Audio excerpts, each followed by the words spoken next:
comme promis, en fait, on va revenir aux questions les plus importantes dans un entretien d'embauche. Pardon. Donc, quand j'ai essayé un petit peu de travailler en fait sur ces questions, donc vous avez une centaine de questions qui peuvent être posées. Ça dépend en fait de plusieurs dimensions et ça dépend de plusieurs critères. Mais pour vous dire réellement ce qui se passe dans la réalité, pendant un entretien de recrutement, ben, généralement les questions, mis à part les questions standards, vous avez des questions qui sont généralement piochées à partir du CV en fait du candidat. C'est-à-dire à partir de votre CV, à partir des échanges que vous aurez avec votre recruteur ou bien que vous aurez avec votre candidat potentiel, vous pouvez poser les questions que vous voulez. D'accord? C'est-à-dire vous orientez vos questions vers un sens et pas un autre. Donc on commence, donc j'ai une panoplie en fait de questions à poser et je commence par les questions, on va dire, les plus fréquentes vers les questions les moins fréquentes. Ça dépend du poste. Est-ce que c'est un poste d'opérationnel ou bien un poste de manager? Première question, parlez-moi de vous ou bien présentez-vous. D'accord? Donc quand je dis présentez-vous, ça veut dire quoi? Prenez en considération que le recruteur a déjà votre CV. D'accord? Il a déjà le CV entre les mains, il a pris le temps de le lire, il a pris le temps également de regarder un petit peu les détails, prendre note également, je dirais, des petits décalages si vous en avez sur votre CV, les durées que vous avez passées dans les autres entreprises, les types d'entreprises par lesquelles vous êtes passé. Donc, toutes ces dimensions, en fait, ou bien toutes ces données, il faut les prendre en considération car le recruteur a déjà pris le temps d'analyser votre CV. Donc ça, c'est le premier point. Le deuxième point, c'est que essayez un petit peu, non pas de sortir de votre CV, mais en fait donner des compléments par rapport à ce qui existe sur le CV. C'est pourquoi, si vous vous rappelez la dernière séance, quand je vous ai dit en fait quelles sont les étapes à respecter pour avoir un bon CV, je vous ai dit, essayez d'avoir un CV où il y a certains critères. Vous pouvez revenir sur la capsule en fait de la séance, la troisième séance. Essayez d'avoir en même temps un CV représentatif de ce que vous avez fait, mais également essayez de donner seulement, et je me rappelle très bien, j'ai utilisé le terme un avant-goût. Un avant-goût dans le sens où vous allez ouvrir l'appétit à votre recruteur et puis vous allez laisser en fait le développement des détails et des données que vous voulez exposer à votre recruteur pour le jour d'entretien face à face. OK? Donc parlez-moi de vous, présentez-vous sur le plan, je dirais, présentation personnelle, je dirais, votre situation familiale, avoir marié ou pas, est-ce que vous avez des enfants ou pas? Parce qu'en fait, ce sont des questions qui vont venir en fait par la suite et le recruteur va revenir sur ces éléments. Vous avez des enfants, il peut vous poser quels sont leur âge. Et il y a pas mal de candidats qui considèrent cette question comme étant une question personnelle. Je suis désolée, c'est personnel, mais en fait, c'est en liaison avec le professionnel. C'est-à-dire, si le poste pour lequel vous êtes en train de passer votre entretien est un poste où il y a beaucoup de déplacements, le fait d'avoir des engagements familiaux très élevés fait que votre déplacement sera difficile, sauf des cas exceptionnels. D'accord? Je prends en considération notre culture. Hein. Si vous êtes marié, c'est différent quand vous êtes marié avec des enfants bas âge. Quand vous avez des enfants bas âge, ben, généralement, on aura généralement la tendance à avoir en fait, ce sont des enfants qui ont une dépendance avec leurs parents et surtout quand je parle bas âge, je parle de la maman surtout, c'est là où ça pose généralement un petit souci. D'accord? Euh, Parlez-moi de vous. On passe à la partie professionnelle. On passe à la partie des études, le parcours en fait d'apprentissage. Bonjour tout le monde. La partie parcours également professionnel. Et comme j'ai dit, essayez d'aller au-delà du CV, mais sans trop détailler. Laissez également une deuxième fois le recruteur, s'il est intéressé par quelques expériences, essayez de le laisser en fait exprimer en fait d'autres questions supplémentaires pour poser plus de questions dans ce sens et avoir plus de détails. D'accord? Donc soyez en même temps ouverts, mais également, on va dire, une ouverture assez maîtrisée. Voilà. Donc ça, c'est la première question. Parlez-moi de vous.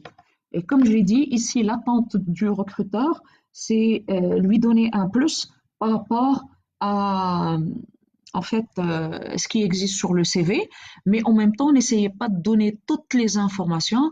Comme ça, il aura à poser des questions s'il veut des informations supplémentaires. Question suivante. Ça m'arrive de poser des questions pendant les entretiens de recrutement. Quel est votre travail ou bien le job de rêve? Je m'explique. Un job de rêve, qu'est-ce que ça veut dire? Ben, généralement, quand je dis un job de rêve, ça veut dire automatiquement, c'est pas le job actuel que vous voulez faire. Mais vous aurez à trouver une liaison entre le job de rêve et le job actuel que la personne occupe. D'accord? Une personne, par exemple, qui veut devenir professeur universitaire et qui fait actuellement, par exemple, l'enseignement secondaire ou les primaires, ben, elle est sur le projet. C'est-à-dire, c'est comme si elle est sur les premiers pas de son projet et donc elle est en train de le réaliser. D'accord? Une personne qui veut être hôtesse de l'air et qui est hôtesse d'accueil actuellement, on peut dire que ça va dans le même sens. Un ingénieur, un profil qui voulait être, par exemple, ingénieur en BTP et là, il est ingénieur en système d'information. Le métier, on peut dire que c'est toujours de l'ingénierie, mais passer BTP vers IT, c'est une autre histoire. Donc, l'essentiel, ça vous donne un petit peu sur le côté rêveur du candidat. Question suivante. Pourquoi avez-vous quitté votre ancien poste ou bien le poste précédent?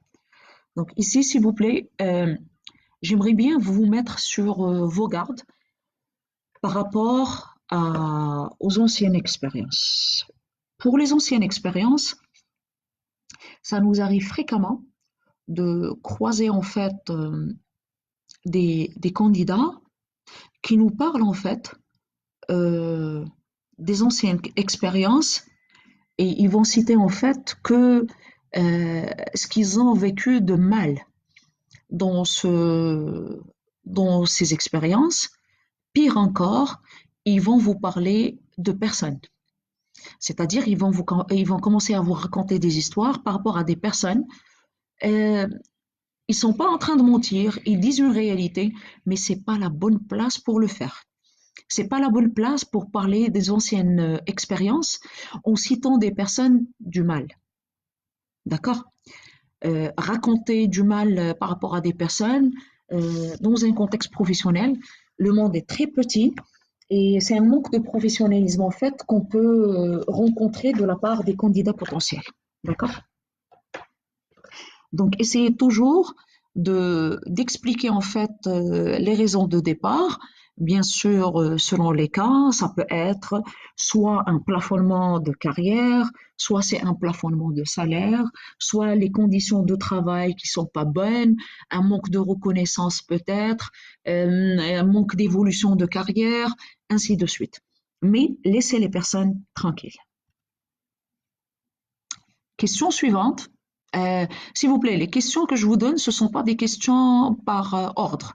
Donc, vous aurez à rencontrer, par exemple, moi, quand je passe des entretiens, quelle est votre pire faiblesse? Ben, c'est une question que je laisserai généralement vers la fin, le temps que je connaisse un petit peu le profil qui est devant moi, le temps d'échanger avec lui et avancer en fait sur ça.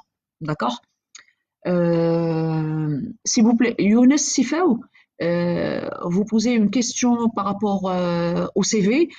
Regardez la capsule de la séance numéro 3. On a vu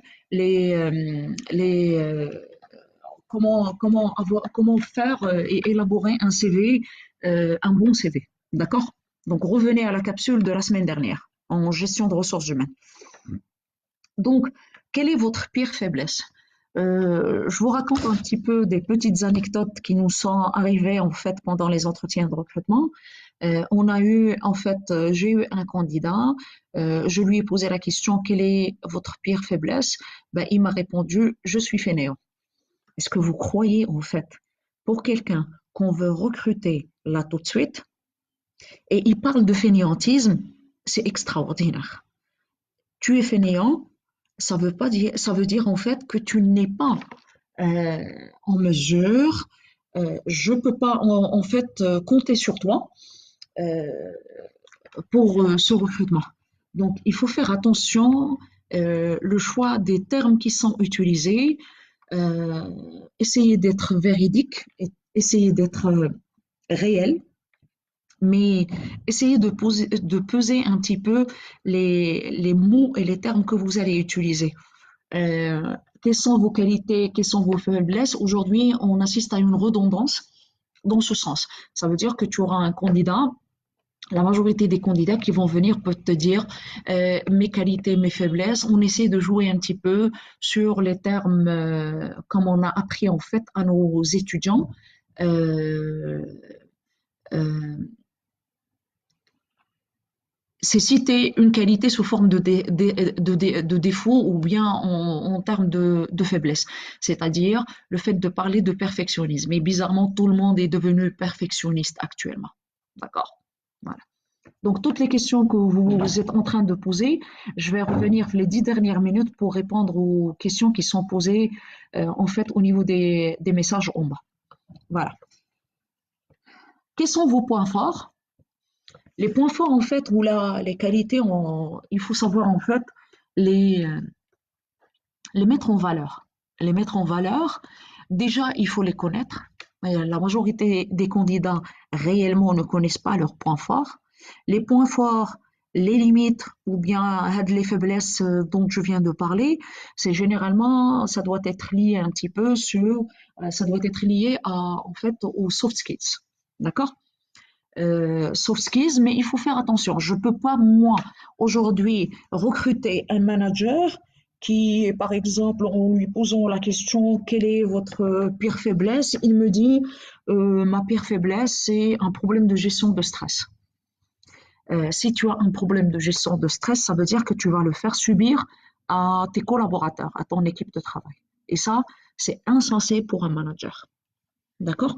Donc, vos points forts, c'est à vous de regarder en vous euh, quel est ou bien quels sont les points forts dont vous disposez. Ça peut être la persévérance, ça peut être la curiosité, ça peut être, par exemple, je dirais, euh, l'estime de soi, ça peut être le respect également des autres, ça peut être également le sens d'écoute, ainsi de suite. Et des fois, l'entreprise, elle ne cherche pas la perle rare.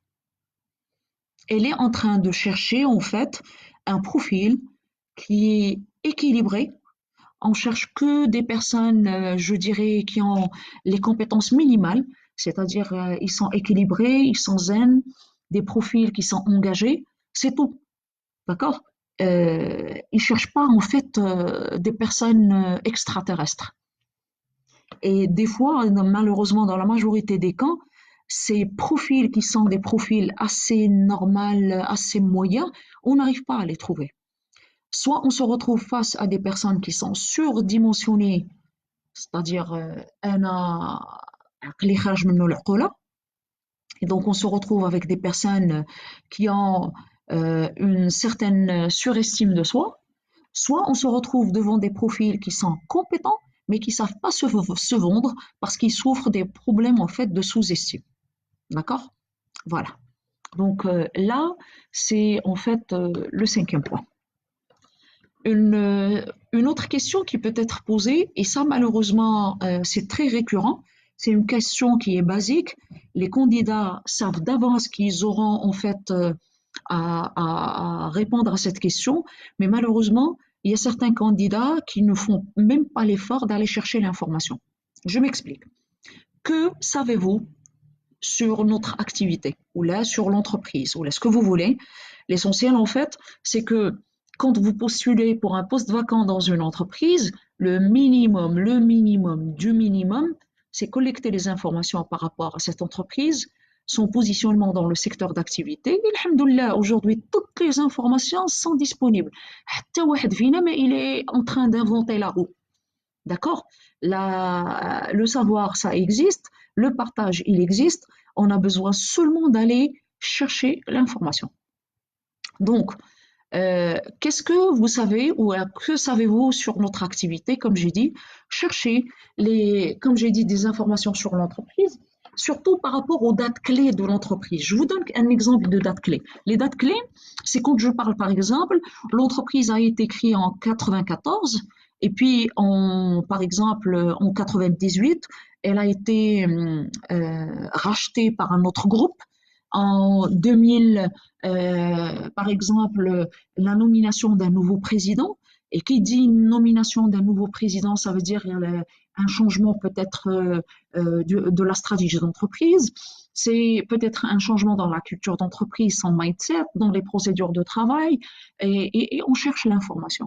Ça m'arrive souvent en fait de répondre sur des messages qui sont partagés sur Facebook par message privé quand on trouve des candidats potentiels qui ont des entretiens à passer.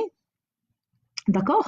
Euh, Quand ils ont des entretiens à passer, par exemple 2 jours après, et ils posent des questions sur l'entreprise, sur par exemple Facebook ou là, sur LinkedIn, et on essaie de partager les informations avec ces candidats potentiels avant d'aller passer l'entretien. D'accord? Donc, s'il vous plaît, le minimum, allez chercher l'information par rapport à l'entreprise, par rapport à son activité, par rapport à son secteur, par rapport à son positionnement. Et comme j'ai dit, quelques informations sur les dates clés de l'entreprise.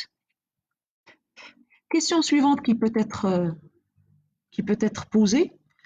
Pourquoi devrions-nous vous embaucher?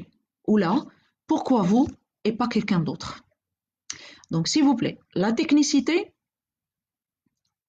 elle est bien.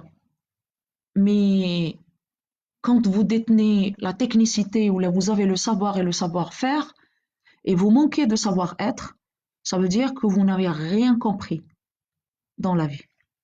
Je m'explique. Si j'ai face à moi 2 candidats, par exemple, on va supposer que je suis en train de recruter pour une entreprise, un profil logistique. La logistique, c'est c'est une spécialité aujourd'hui qui est très demandée sur le marché d'emploi. Les profils qui sont recherchés sont des profils assez intéressés et intéressants. Et nous est arrivé en fait de recruter des personnes ou là de recevoir en fait des candidats potentiels qui, par exemple, je vous donne un exemple très concret. J'ai eu affaire dans le recrutement à 2 candidats, la même offre d'emploi. Un candidat en fait qui techniquement il était excellent. Techniquement, il est excellent. C'est pas moi qui avais évalué à l'époque en fait la partie technique de la logistique. C'est un spécialiste de la logistique qui a assisté à l'entretien. C'était un comité de recrutement. Le profil, il est excellent techniquement. Mais sur le volet, on va dire soft skills, il est très limité.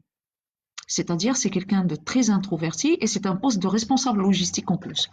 Donc, en termes de soft skills, le profil, il était limité. Et un deuxième candidat qui, techniquement, il était très moyen. Je dirais un 9 sur 20. Je peux lui attribuer un 9 sur 20. Techniquement, il était très moyen, mais par contre, sur le volet soft skills, il était excellent. Et à l'unanimité, on a choisi et on a validé le profil qui techniquement il est moyen et il a beaucoup de savoir-être par rapport au profil qui techniquement était excellent mais qui était limité sur le volet soft skills. Pourquoi? La technicité, ça s'apprend. C'est pas pour réduire de l'importance de la technicité, non. Mais techniquement, aujourd'hui, je peux prendre quelqu'un qui n'a jamais fait de la logistique, je vais le laisser pendant une certaine durée avec un bon logisticien et avec le transfert de connaissances, il peut apprendre le métier. Mais par contre, les soft skills, même si je te mets avec la meilleure personne qui gère très bien ses équipes, tu vas pas apprendre. Pourquoi? Parce que tu n'as pas le minimum, les ingrédients pour développer cette attitude. C'est pourquoi, en fait, la technicité, on peut l'apprendre, mais tout ce qui est savoir-être, c'est difficile. C'est avec l'âge, c'est avec la maturité qu'on va l'apprendre et ça prend beaucoup de temps pour qu'on puisse changer nos attitudes. D'accord? Question suivante. C'est une question qui est ouverte en fait. C'est un petit peu personnel, mais ça nous donne une idée sur les caractéristiques qui sont accordées par le candidat par rapport au terme réussite. Donc, je m'explique. Donc, vous avez ici la question, vous considérez-vous comme quelqu'un qui a de la réussite? Parce que la personne ici, soit elle va vous dire que oui, je me considère comme quelqu'un qui a de la réussite, et donc là, tu peux ressortir les éléments et les critères qui sont liés à la réussite, ou bien elle va vous dire non. Et là, ça veut dire que la personne, elle vit de l'échec, et là, ça vous permet de ressortir les éléments qui lui permettent de dire qu'elle est en situation d'échec. Et vous pouvez retranscrire les informations que vous allez collecter ici par rapport au mode de vie et au mode de fonctionnement entreprise. Comment, comment expliquez-vous votre longue période sans emploi? Et ça, c'est une question qu'on pose souvent quand on voit en fait du vide ou là un saut au niveau du CV d'un candidat. D'accord?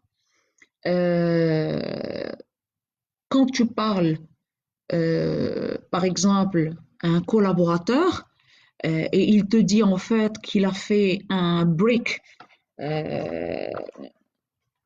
Quand tu fais le break, par exemple, d'il y a une année, il faut savoir le défendre et le justifier au niveau de votre CV. Donc, il y a des personnes qui prennent la décision, en fait, après un parcours. Je connais plein. J'ai même des étudiants qui l'ont déjà fait et qui ont eu l'audace de le faire. Et c'est une bonne chose. C'est après 8 ans ou 10 ans d'expérience, la personne, elle a préféré faire un petit break et elle a commencé à faire, en fait, c'est une année sabbatique pour faire le tour du monde, pour aller découvrir d'autres cultures, pour faire des voyages, ainsi de suite. Et donc la personne, elle a pu développer ses soft skills au fur et à mesure, en attendant en fait la reprise du travail.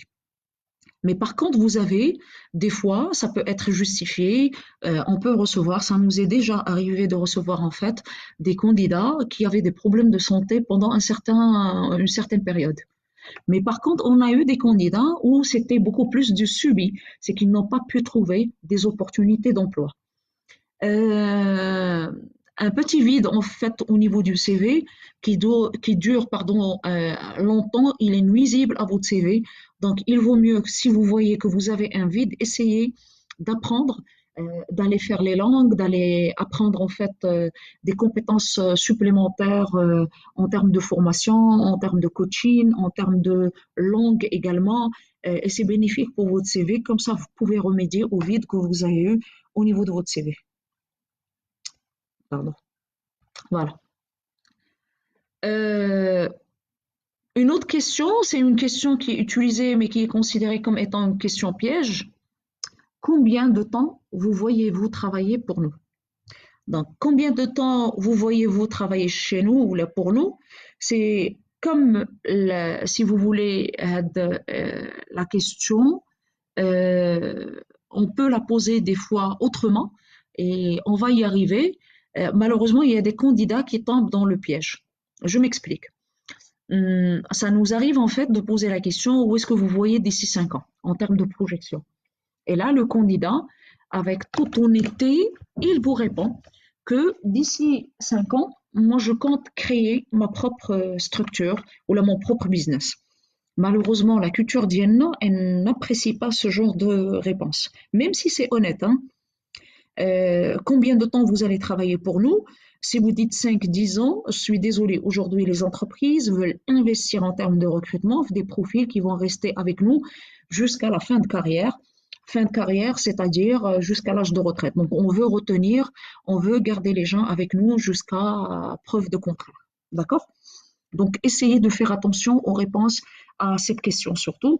Et quand vous montrez un petit peu la bonne foi, c'est-à-dire je veux travailler ici et évoluer dans votre entreprise, ça montre un petit peu l'engagement, mais également, je dirais, la bonne foi dans le recrutement. Création d'entreprise, il faut faire attention par rapport à ce genre de réponse. Pensez-vous être qualifié pour ce poste? On peut poser même des fois, quand on voit devant nous un profil qui est trop sûr de lui-même, il est dans une position de surestime, on peut poser la question d'une autre manière. Est-ce que vous ne croyez pas que vous êtes surqualifié par rapport à ce poste? C'est une question piège, c'est juste pour voir le feedback du candidat. Est-ce que vraiment le pressentiment qu'on a eu, il est réel ou pas? C'est-à-dire le fait de lui dire surqualifié, ça veut dire qu'on sent qu'il est surqualifié, ou lui, il croit qu'il est surqualifié et on essaye de ne pas rester sur un préjugé, mais le concrétiser à partir de sa réponse. D'accord? Et donc là, un profil qui a donné cette impression d'être surqualifié, en répondant à la question, il va vous dire non. En fait, c'est un poste qui m'intéresse et mon profil, il est en adéquation avec, et il peut corriger le tir. D'accord? Question suivante, et ça c'est une question qu'on pose généralement aux managers, décrivez votre style de management.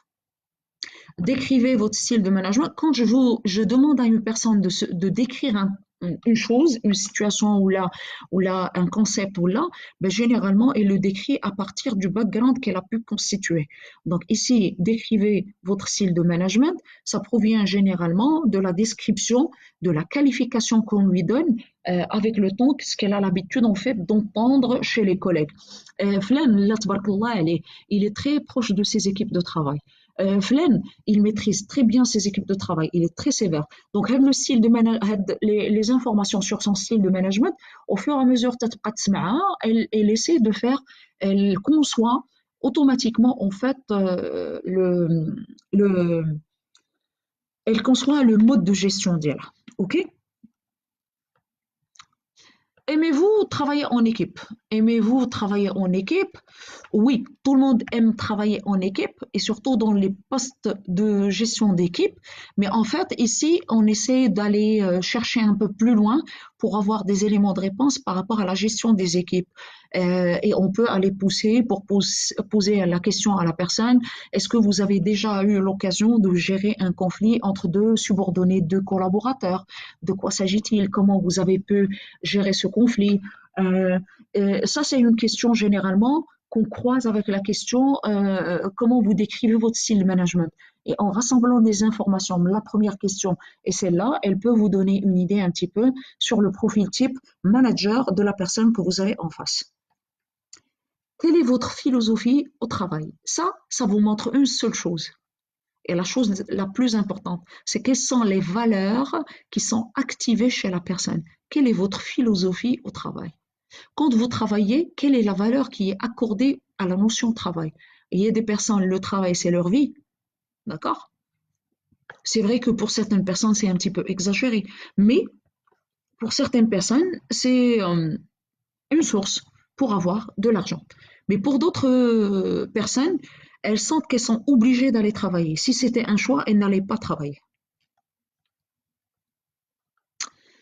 Dans une équipe de travail en projet, quelle est la position que vous préférez? Donc, généralement, la position qu'on va vous accorder va vous donner une idée sur le profil que vous avez en face de vous. Est-ce que c'est un profil qui a un sens de leadership? Est-ce qu'il aime avoir le lead ou pas? Est-ce qu'il est dans la collaboration? Généralement, ça, dans un entretien face à face, quand on est face au candidat, on ne lui pose pas cette question, mais on va, par exemple, l'accueillir dans une salle de réunion ovale et on va lui laisser la liberté de se positionner. Et la place qu'il va choisir dans la table ovale au niveau de la salle de réunion nous donne une idée sur son profil type. Qu'est-ce qui peut vous agacer chez vos collègues? Qu'est-ce qui peut vous déranger chez vos collègues? Ben, généralement, ici, on s'attend à une réponse liée à des attitudes et des comportements qui sont non tolérables chez une personne. Par exemple, ce qui peut vous agacer, la personne il va vous dire que, par exemple, mon collègue, quand il fait, par exemple, une erreur, quand il, pardon, quand il fait une erreur, mais au lieu de le dire, il essaie de le cacher ou bien de mentir. Là, ça vous montre que la personne, parmi ses valeurs, c'est l'honnêteté. D'accord? Donc, c'est à vous de traduire en fait ce qui va être exprimé sous forme de valeurs chez la personne. D'accord? Après, vous avez pourquoi pensez-vous être fait pour ce poste? Donc ça nous donne en fait une idée sur comment la personne s'estime. Euh, Pourquoi vous êtes fait pour ce poste? Est-ce que vous avez est-ce que vous estimez que vous avez les qualités nécessaires pour occuper ce poste? Quelles sont ces qualités? Et puis, comment vous avez pu les évaluer réellement? Qu'est-ce qui vous motive pardon, le plus? Est-ce que c'est le salaire ou bien les missions du poste? Ici, on ne s'attend pas à ce que le candidat euh, nous ment. C'est-à-dire, il va nous dire non, pour moi, en fait, c'est pas le salaire. Le salaire, il est important pour tout le monde. Mais est-ce que la motivation, elle est pécuniaire ou pas? C'est ce qu'on apprend à partir de la réponse à cette question. C'est-à-dire, est-ce que la personne donne beaucoup plus l'importance seulement au matériel ou bien également il y a autre chose à côté? D'accord? Donc, si on me pose cette question, ce qui peut me motiver dans un poste, c'est et le salaire, mais également la qualité du travail et la qualité des missions qu'on va m'accorder au niveau de ce poste. Donc, les deux sont importants. La reconnaissance également, elle est importante pour quelques-uns, ainsi de suite. Et voilà, un nouveau piège. Comment qualifiez-vous ou bien que disiez-vous de votre ancien manager? Qu'est-ce que vous pensez de votre ancien manager? Et là, sérieusement, il faut être professionnel. Même si vous voulez, même si vous voulez rebondir sur quelques problèmes qui sont posés en fait dans cette question, vous n'avez pas le droit de juger en fait un manager. Euh, je peux, en fait, c'est comme ce que j'ai dit tout à l'heure. C'est Karim Aït El-Hajj. Je l'ai déjà cité. Pourquoi vous et pas une autre personne? D'accord? Qu'est-ce que tu connais sur la société? Ce sont des questions, les 12 sont déjà assez Karim. Exactement. Et je vais revenir sur quelques commentaires que vous avez faits depuis tout à l'heure. D'accord? Donc, que disiez-vous sur votre ancien manager? Essayez de rester positif. On a tous eu l'occasion de travailler avec des managers qui ont beaucoup de qualités, comme nous tous, mais également ils ont beaucoup de défauts, comme nous tous. On a appris quelques-uns, avec quelques-unes, et beaucoup d'apprentissage, mais il y avait beaucoup de problèmes de comportement et d'attitude. On a travaillé avec des personnes, les narcissiques. On a travaillé avec des personnes qui ont vécu dans un système autoritaire et qui voulaient dupliquer sur tout le monde. On a travaillé avec des personnes qui se croyaient d'accord? Et ils sous-estiment toutes les personnes qui sont autour d'elles. Mais on a travaillé avec ces gens-là, mais ils ont beaucoup de qualités. Oui, il y a eu beaucoup d'apprentissage pardon, avec ces gens-là. On a appris beaucoup de choses. Donc, même si vous voulez être vrai et ce que vous voulez dire, il est véridique, donner la juste valeur à ces gens-là, c'est-à-dire essayer de checklister beaucoup de qualités et même quand vous allez parler un petit peu de limites, ne donnez jamais un adjectif qualificatif par rapport à votre ancien manager. Mon ancien manager, c'était une personne, je dirais, euh, qui n'est pas professionnelle. Non, elle avait de temps en temps des comportements qui ne sont pas professionnels. Donc, quand tu parles de comportement, c'est totalement différent quand tu parles de la personne. Donc, n'essayez pas de faire, en fait, de faire allusion à des défauts bien déterminés, en fait, par rapport à votre manager. D'accord? Savez-vous travailler sous la pression? Est-ce que vous êtes une personne qui gère très bien son stress?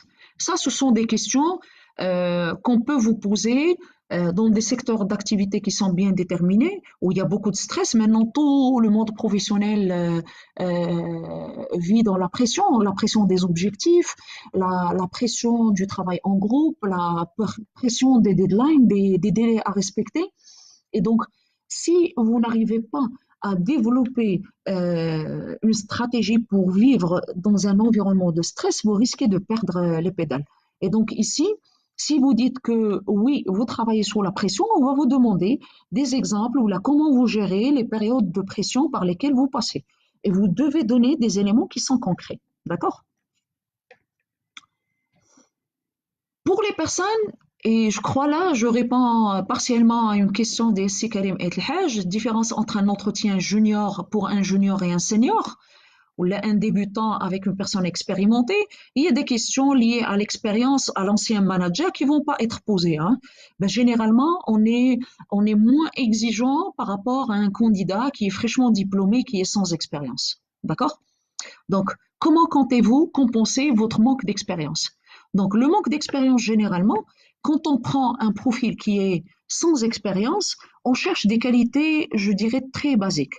بريت واحد اللي يكون رويس وصغيور, on cherche la petite tête et on cherche une personne qui veut apprendre. Et généralement, je dirais, elle est ouverte aux remarques, que ce soit des remarques positives ou les critiques. Ou les critiques, même les personnes expérimentées doivent avoir la capacité d'accepter les critiques. Et surtout lorsque ce sont des critiques qui sont constructives. Il faut les accepter, quel que soit le niveau intellectuel ou le niveau de responsabilité. D'accord?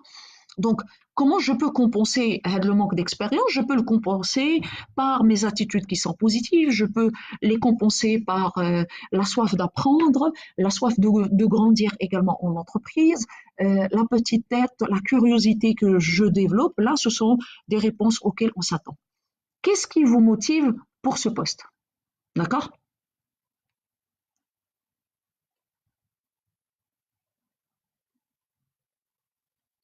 Qu'est-ce qui vous motive pour ce poste? Là, c'est pour voir un petit peu les vraies motivations. Donc, vous savez tous que le dossier de candidature qu'on envoie généralement, c'est composé d'un CV et d'une lettre motivation. Et normalement, la lettre motivation, elle doit citer en quelque sorte quelles sont les motivations qui me donnent le punch pour postuler à ce poste qui est vacant. Et ici, c'est justement, soit si vous avez une lettre motivation et qui a été bien remplie pour voir est-ce que réellement ce sont vos éléments de réponse ou pas, mais également pour voir réellement la dynamique que vous allez transmettre en répondant à cette question qui est liée à la motivation pour ce poste. Quand penserez-vous avoir réussi à ce poste? Ça veut dire quels sont en fait les KPI ou les indicateurs qui vous permettent que vous avez réussi dans ce poste. Si je prends par exemple, si Karim, il a parlé tout à l'heure des profils commerciaux, j'ai réussi un poste de commercial le jour où j'arriverai à atteindre les objectifs de ce poste de manière à l'aise ou bien les dépasser carrément, c'est là où je vais dire que j'ai réussi dans ce poste. D'accord? C'est à vous d'imaginer les KPI ou les indicateurs de performance qui vont vous permettre de dire que la personne elle a réussi ou pas dans ce poste. Êtes-vous prêt à faire passer les intérêts de l'entreprise avant les intérêts personnels? Cette question, en fait, c'est vrai que sur le terrain, elle reste à prouver. C'est une question qu'on pose rien que pour voir est-ce que la personne déjà, elle est dans la situation d'acceptation où là, elle est prédisposée à accepter ce défi. Les intérêts de l'entreprise avant les vôtres, ça veut dire quoi? Ça veut dire en fait, Andy, l'intérêt d'entreprise, c'est augmenter le chiffre d'affaires, mais par contre, j'ai pas le budget, par exemple, de faire des révisions de salaire. Et donc, est-ce que vous êtes prêt à faire passer l'intérêt de l'entreprise avant l'intérêt personnel, c'est-à-dire à ne pas faire des augmentations de salaire et vous restez une personne engagée et qui va augmenter le chiffre d'affaires de l'entreprise? Quelle qualité attendez-vous d'un manager? Là, c'est une personne qui est dans l'opérationnel ou bien un manager qui va être également supervisé par un N plus 1. Donc, quelles sont les qualités qui sont recherchées? Ça nous permet de voir votre profil type. Et là, je vous fais la transition vers la capsule de la semaine dernière par rapport aux personnalités, les profils personnalités. D'accord? Donc, pour connaître le profil de votre candidat qui est en face de vous, le fait, par exemple, je vous donne un exemple. En fait, moi, mon manager, la qualité que je cherche chez lui, la qualité la plus, je dirais, importante pour moi, c'est qu'il soit un profil, je dirais, euh, une personne aimable ou là une personne qui assure ou là qui développe de bonnes relations avec ses collaborateurs. Ça me donne une idée que vous êtes une personne très affective, qui donne beaucoup d'importance en fait au relationnel, sachant qu'on est dans un contexte professionnel. Oui, c'est Karim, c'est ce que j'ai dit. J'ai dit en fait, on met des KPI, des indicateurs de performance comme le chiffre d'affaires que j'ai cité. Question suivante, où voyez-vous dans 5 ans? Ça, c'est en termes de projection, en fait, comme j'ai dit tout à l'heure, quand j'ai parlé d'entrepreneuriat ou la création d'entreprise, où vous voyez-vous dans 5 ans, c'est-à-dire en termes d'évolution de carrière? Est-ce que vous avez une visibilité par rapport à votre évolution de carrière ou pas? Euh, et ici, il faut faire attention, il faut avoir une certaine, je dirais, logique dans l'évolution de carrière. C'est-à-dire, je suis assistante RH, dans 5 ans, je me vois responsable ressources humaines, par exemple. C'est logique. Mais le fait de me dire que dans 5 ans, assistante RH, dans 5 ans, elle se voit DRH, c'est presque impossible. Donc, il faut avoir une certaine logique, en fait. D'accord? Question suivante, qu'avez-vous appris de vos erreurs passées? Et là, c'est pour voir un petit peu, est-ce que la personne, elle capitalise sur ses expériences, d'accord? En termes d'apprentissage, et ça nous valide en fait la petite tête dont on a parlé tout à l'heure, qui est généralement recherchée actuellement. Question suivante, si vous embauchez une personne pour ce poste, que rechercheriez-vous? Ici, j'utilise l'empathie. Je te mets à ma place en tant que recruteur et j'essaie de voir ton point de vue. Quel est le profil type que tu vas chercher si tu es à ma place en tant que recruteur? Quel est le candidat que tu vas chercher?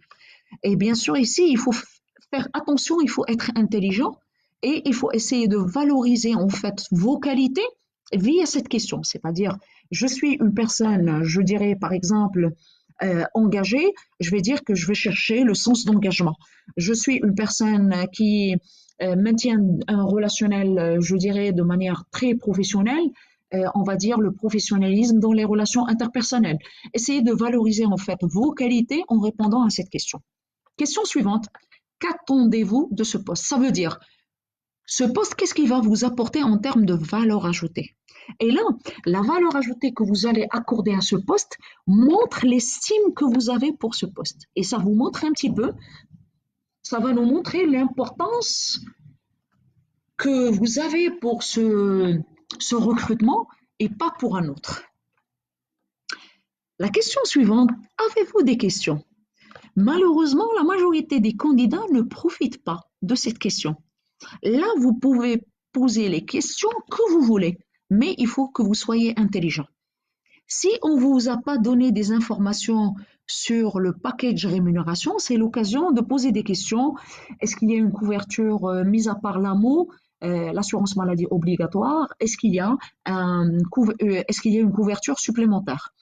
Est-ce qu'il y a des cotisations à la CIMR? Est-ce que vous avez un transport du personnel? Est-ce que vous avez une cantine ou un restaurant? Et là, toutes les informations qui peuvent vous manquer, vous pouvez les compléter ici, dans cette question. Question suivante, pourquoi pensez-vous réussir dans ce poste? Donc, on va dans la continuité de la question d'avant. Qu'est-ce que ce poste va vous apporter? Donc, est-ce que j'ai réussi ou pas? Ça dépend de votre perception par rapport à comment vous avez passé l'entretien. Et le sentiment que vous avez eu, c'est lui qui va alimenter en fait la réponse à cette question. Question avant-dernière, que pensez-vous de la dernière entreprise pour laquelle vous avez travaillé? C'est comme la question tout à l'heure, que pensez-vous de votre manager? Faites attention par rapport à ces questions. Ne parlez jamais de mal de l'entreprise, ni de votre manager. Essayez toujours de rester positif, essayez toujours d'avoir, je dirais, un récap et un résumé très positif de vos anciennes expériences pour pouvoir avancer et pour également donner la bonne impression. Dernière question que je vous propose, bien sûr, les questions, c'est pas ce qui manque. Dernière question que je vous propose, comment gérez-vous la critique? Si on vous critique, comment vous apprenez ces critiques-là? Est-ce que vous êtes une personne ouverte aux critiques ou bien vous êtes une personne qui est dérangée par la critique? Et faites attention, si vous dites que je gère très bien la critique, on va vous demander un exemple. Et les exemples généralement les exemples que vous allez donner vont alimenter est-ce que vous avez un bon sens ou un sens positif de critique ou pas. D'accord? Oui, en fait, oui, pour moi, j'accueille en fait positivement la critique, oui. Et ce qu'ils vont faire, c'est que vers la fin, ils vont vous donner un petit feedback très négatif par rapport à votre entretien et ils vont essayer de faire une évaluation par rapport au contenu et au contenant que vous allez présenter. Et donc, ça va soit confirmer, soit infirmer ce que vous avez dit et ce que vous avez présenté depuis tout à l'heure. Voilà. J'espère que j'ai fait un tour des questions qui sont posées. Faites attention aux éléments de réponse que vous allez donner. Je vais essayer de revenir sur quelques questions qui ont été posées tout à l'heure. Hop, hop, hop. Marhaba Shema, c'est un plaisir. Bonjour Hind. Voilà, bonjour Nohela. Bonjour Siad Malik. Bonjour Rahima. Bonjour Hind. Voilà. Hmm. Lors de l'introduction de soi, est-ce qu'on donne une brève sur notre CV? Oui, j'ai répondu à ça tout à l'heure aussi, Abdullah. Exactement. C'est pas brève. Le CV, c'est le bref du bref. Donc, vous allez en fait développer. C'est ce que j'ai dit tout à l'heure. Il faut développer les données qui sont alimentées au niveau de votre CV. D'accord? Si Karim est le Hajj, je suis un manager commercial, ça veut dire que vous gérez une équipe de commerciaux. Et généralement, on cherche des gens organisés, simples, présentables, engagés, et il faut avoir la fibre commerciale. Donc, si Karim, j'ai déjà fait du commercial auparavant, c'est une très belle expérience, mais je dirais en fait que le commercial, ou bien la fibre commerciale, c'est soit on l'a, soit on l'a pas. Même si vous faites des études en commercial, il y a la forte probabilité, si vous n'avez pas la fibre, impossible de devenir un bon commercial. Mais exactement, c'est exactement ça. On a besoin de personnes qui seront organisées pour pouvoir en fait prévoir des rendez-vous, aller chercher des clients potentiels, ainsi de suite, et augmenter le portefeuille client. D'accord? Simple, oui, pour ne pas se compliquer la vie. Présentable, vu que c'est en front office. Des personnes engagées, parce que quand même c'est un métier où vous allez rencontrer tout profil personnalité.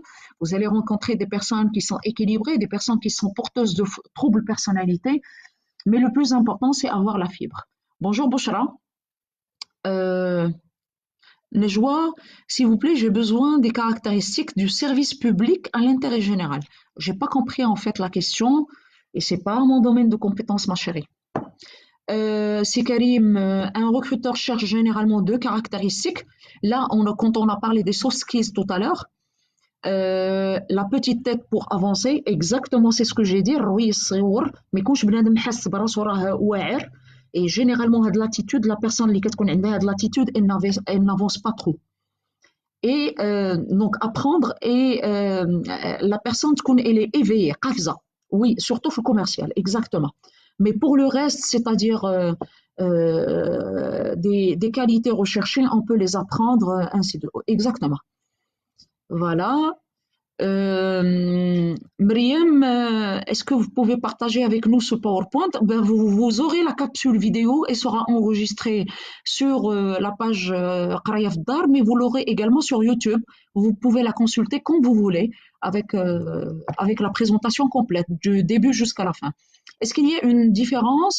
Aussi, il y a une différence entre un entretien senior débutant, j'ai répondu tout à l'heure, entretien avec RH N+1, un entretien de groupe et un entretien individuel. Oui, en fait, ça dépend de la position. C'est ce qu'on appelle la pesée du poste. Chaque poste, on le valide. Par exemple, le premier jour, vous allez être contacté par appel téléphonique d'une assistante qui va prendre les informations. Si les informations convergent avec le profil qu'on recherche et on valide, vous allez être accueilli, par exemple, par le responsable ressources humaines. Ou là, une responsable recrutement ou un responsable recrutement, il va vous faire passer un entretien. Après, on peut vous faire passer à votre supérieur hiérarchique immédiat, c'est-à-dire la personne avec laquelle vous allez travailler. Ou bien, ça va être de cette manière, c'est-à-dire un entretien individuel, ou bien vous aurez un entretien de groupe. Donc, entretien de groupe, vous avez deux formules. Soit un groupe où vous avez un comité de recrutement, c'est-à-dire trois ou quatre personnes qui vont vous faire passer l'entretien, ou un candidat وحديتك. Ou bien vous avez un autre cas qui est très récurrent et fréquent actuellement, c'est un entretien collectif où vous avez un comité, mais face vous avez trois ou quatre candidats qui sont là. On leur balance en fait une question liée à la culture générale et puis par la suite on va voir les personnes qui acceptent l'avis contradictoire, les personnes qui ont le sens d'écoute, les personnes qui arrivent à développer des arguments, ainsi de suite. Oui, ça dépend des qualités qui sont recherchées. Madame, pourquoi, si Abdelmalek, pourquoi on nous donne des questions bêtes comme est-ce que vous êtes en bonne santé?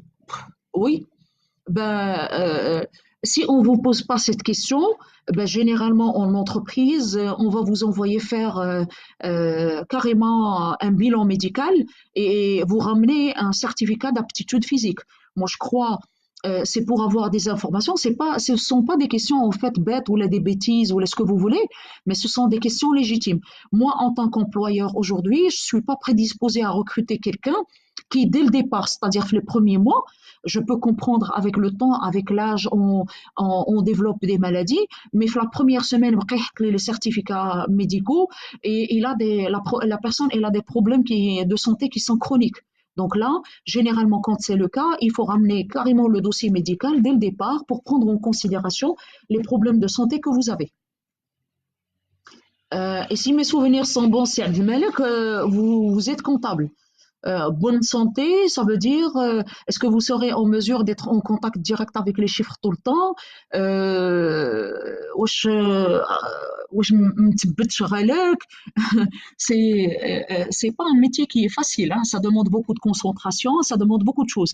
Autre chose, le métier comptable, c'est que ça peut arriver en fait si on recrute une personne qui a des problèmes de santé, غنجيبها par exemple à la période dépôt ديال TVA, des déclarations de TVA ou là par exemple le mois dernier dépôt de bilan à la fin le mois de mars ou j'ai déposé un certificat médical qui va déposer le bilan à sa place, d'accord? Et surtout pour les entreprises qui ont une personne par poste. Voilà. Emma, merci madame, avec grand plaisir. Pour les personnes qui posent la question par rapport au live, est-ce possible d'enregistrer? Il est déjà enregistré, vous allez le retrouver dans la page Qraya Fdar et on le met directement sur YouTube dans la chaîne toujours Qraya Fdar. Euh, c'est quoi? Kenza, comment vous voyez lors d'un entretien une personne avec, c'est-à-dire qui était manager et qui devient opérationnel? J'ai pas compris la question, Kenza. Je suis désolée. Est-ce que tu peux la reformuler? Euh, Adil, merci madame pour ce live, avec plaisir. Donc, de point de vue de quelques recruteurs, voire bizarrement, la démission sans percevoir un STC après 10 ans d'ancienneté, juste pour l'évolution de carrière, ou un sauvetage de carrière et changement de région. Euh, oui.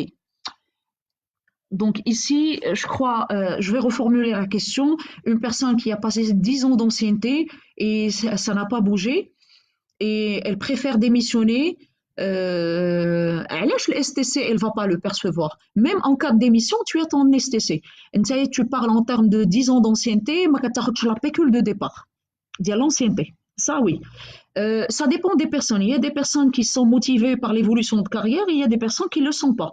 Mais sérieusement, pour l'évolution de carrière, on est 10 ans, pour moi, de brassa, qu'elle part au diable. Donc, pour moi, l'évolution de carrière, elle est plus importante. Merci, c'est Karim. Merci, merci. C'est très gentil. Avec plaisir. J'ai répondu à la question de Mariam, c'est enregistré. Quels sont, à votre avis, c'est Mohamed Ouhoud, quelles sont, à votre avis, les particularités des entretiens des métiers d'audit et de finance? La technicité. La technicité, c'est-à-dire que ça soit pour la finance, l'audit finance, mais également ça nous arrive pour la partie logistique quand on recrute. Ben, généralement, euh, euh, ici, c'est par rapport à la technicité, la qualité des stages qui ont été effectués également. Si quelqu'un il est spécialisé en fait en audit, ben, généralement on va lui poser des questions par rapport à la partie pratique d'audit. S'il est passé par de bons cabinets d'audit, c'est préférable parce que généralement il y aura du bon encadrement dans ce sens. Le break au niveau du CV, est-ce qu'il influence d'une manière négative sur la carrière en général? Non, pas forcément. Ça dépend comment vous le défendez. D'accord? Comment vous défendez en fait le break? Est-ce que vous l'avez défendu d'une manière positive? Ça veut dire qu'il y avait de l'apprentissage ou là, بقيتي واحد العام وانت tu chambres ou tu cherchais pas à faire des formations supplémentaires, aller découvrir ce qui se passe, apprendre de nouvelles langues ou autre chose. D'accord? C'est Amine, racontez-nous ce que vous avez appris en termes de soft skills euh, de votre stage. Oui, oui, mais ils vont pas te poser la question de cette manière. Euh, Quelqu'un qui est dans l'opérationnel, on va vous dire la valeur ajoutée du stage. Et by the way, en fait, indirectement, ils s'attendaient à des réponses qui touchaient le volet soft skills. D'accord? Vous allez parler beaucoup plus de l'assiduité, vous avez appris l'assiduité, vous avez appris en fait le respect des engagements. C'est comme ça, il faut en fait savoir défendre.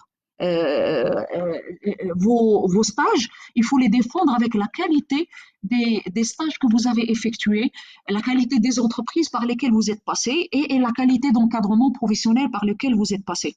Dernière question, est-ce qu'il y a une limite d'âge pour postuler? Il n'y a aucune limite d'âge. علاش كاينه la limite? La limite كاينه في la fonction publique. D'accord? La limite, elle existe au niveau de la fonction publique. Si vous avez fait un stage ou là vous avez organisé un PFE, une administration publique, l'administration publique, pour intégrer la fonction publique, la limite d'âge, c'est 45 ans. Au-delà, vous ne pouvez pas intégrer la fonction publique. J'ai abusé en fait du temps du collègue qui viendra après. Merci beaucoup pour votre écoute. Merci pour l'échange en fait et la réactivité dont vous avez donné preuve en fait euh, là tout de suite. Malheureusement, je peux pas répondre à la question Briam. J'ai empiété sur le live suivant. Je vous dis merci beaucoup et au plaisir de vous revoir. Donc, je vous donne rendez-vous ce vendredi à 16 heures avec une nouvelle capsule en psychologie sociale. Au plaisir et au revoir.